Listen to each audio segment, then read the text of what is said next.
የቴ አንለይ ቆየች ካለ እንግዲህ መልክሽ አይበልጥሽም ከተሰኘው አልበሙ ላይ ያገኘነው ሙዚቃ ነው። በዛ ላይ የኤልያስ ኃይለኝነት እዚህ ላይ ይነበባል። ኤልያስ ሁሉ ጊዜ የሚሰራቸው ስራዎች እንደየስራው ነው። ስለ ኤልያስ ብዙ አንነ ኤልያስ እንደ ስራው ነው የሚሰራው አይደለ? የድምጽ አያኑ እንደሚመጣው ስታይል ይለያያል። ኤልያስ ራሱ ተቀያያሪ ባህሪ ያለው አቀናባሪ ነው። ብቸኛ ያደረገው ማንም እሱ ነው። ከሌላው የሚለየው ሙዚቃውም በየራሱ ስታይል የተጫወተ ብዙ አለ። ሙዚቃን በማቀናበር ረገድ ጎበዝ የሚባሉ አቀናባሪዎች ጣሊያን ሊኩ የየራሳቸው ስኪል ያላቸው ታላላቅ ሙዚቀኞች አሉበት ሀገር ነው። ኤልያስ ትንሽ ግን ለየት የሚያደርገው እንደነበረበት ጫና የሙዚቀኞች በአንድ ጊዜ መምጣት የሆነ ጊዜ ገበያ በሙሉ እሱ ላይ እንደማረፉ ያንን ያቻቻለበት መልኩ ከፈጠራው ሳይቀንስ እንዴት እንዳቻቻለው ሲታሰብ ባለ ታሪክ ያደርገዋል። በነገራችን ላይ ይሄ የጌታን ላይ አልበም እንግዲህ ኤልያስ መልካ ወደ መጨረሻ አካባቢ ትንሽ የጤና እክል ከገጠመው በኋላ ትንሽ ጊዜ ጠፍቶ ነበር። የተሰራበት የተጀመረበትን ታሪክ ነው የምነግርሽ።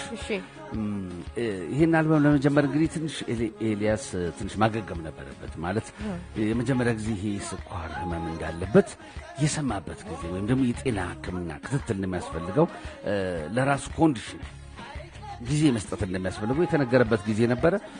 ከዛ በኋላ የተወሰነ ጊዜ ኤልያስ ከሙዚቃ እና መሰል ጉዳዮች ትንሽ ጥፍት ብሎ ነበረ። ጸጥ ያለበት የመጀመሪያ ኤልያስና ሙዚቃ ጋፕ ያደረጉበት ጊዜ ነበረ።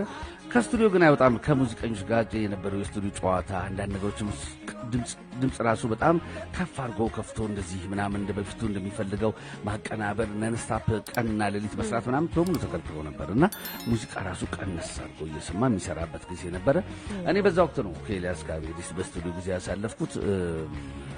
ቃለ መጠይቅ ከረጅም ጊዜ በኋላ ኤልያስ መልካ ከጤናው መስተጓጎል በኋላ ለመጀመሪያ ጊዜ የሰጠው እኔ ጋር ነው። መጀመሪያ ጊዜ የሰጠው እኔ ጋር ነው።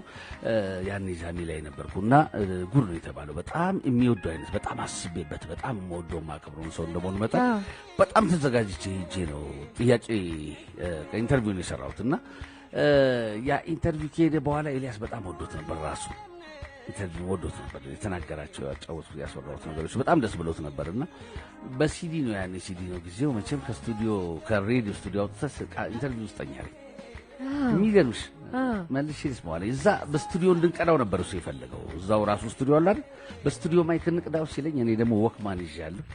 አላመንኩ።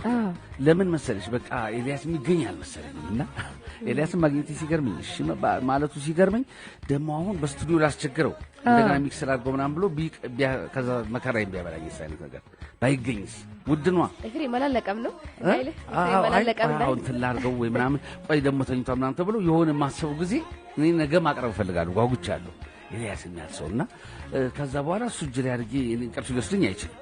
ስለዚህ አይ በወክማ ነው ያን ወክማ ነበረች እጂ ሪካርድ ማድረጊያ ማይክ እዛው ላይ ያላት አለች። እንደዚህ በሱ ካልሆነ ግድ የለን ጥራት አለው እኔ ሁሌ በዚህ የምሰራው ብዬ ከቻልክ ብዬ በዛ ነው ኢንተርቪው የሰራ ነው።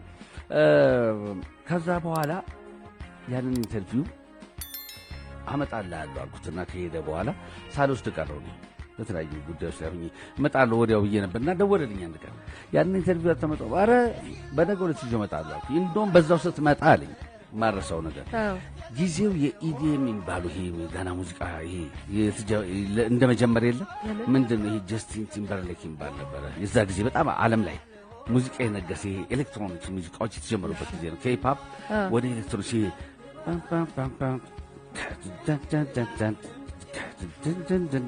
ይሄ ኤሌክትሮኒክስ የሆኑ ሙዚቃዎች ከሂፕ ሆፕ ወጥቶ የዓለም የሙዚቃ ጆሮ ሽፍት ያደረገበት ጊዜ ነው።